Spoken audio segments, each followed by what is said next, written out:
আসসালামু আলাইকুম এভরিওয়ান। দেখেন মাশাআল্লাহ কত সুন্দর বৃষ্টি হচ্ছে। সুবহানাল্লাহ সুবহানাল্লাহ।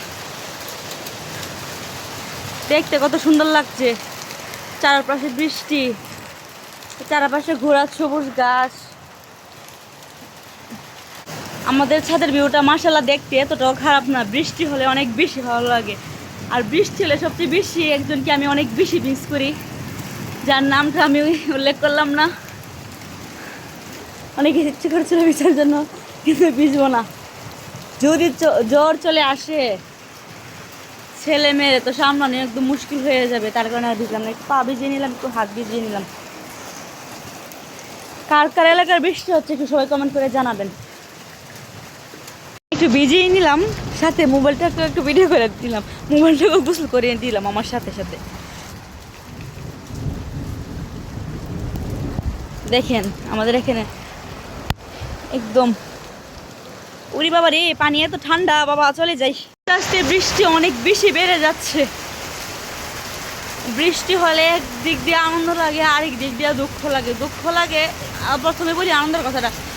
আমরা যারা বাসা বাড়ি থাকি এই বৃষ্টিতে ভিজতে খুব ভালো লাগে, একটু হাত ভিজে একটু গোসল করে। আর যারা রাস্তাঘাটে থাকে, যাদের বাসা নাই, তারা তো অনেক বেশি কষ্ট হয়ে যায়, তাদের তো যাওয়ার কোনো আশ্রয় নাই, এই জন্য একটু খারাপ লাগে।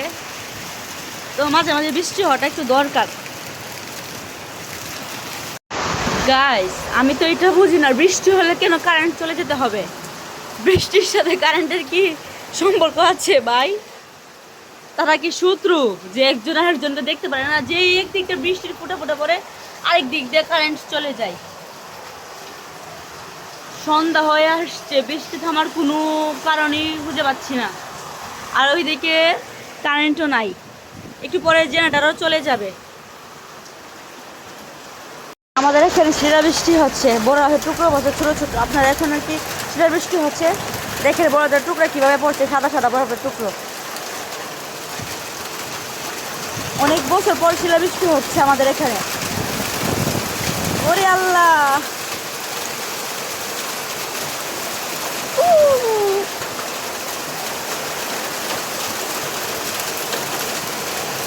দেখেন কত বড় বড় পাথরের টুকরো পড়ছে, বরফের টুকরো সরি।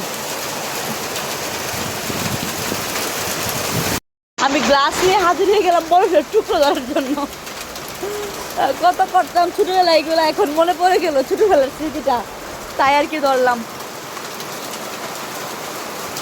এখনো পরিনি, একটা একটা পালিয়ে ধরলাম।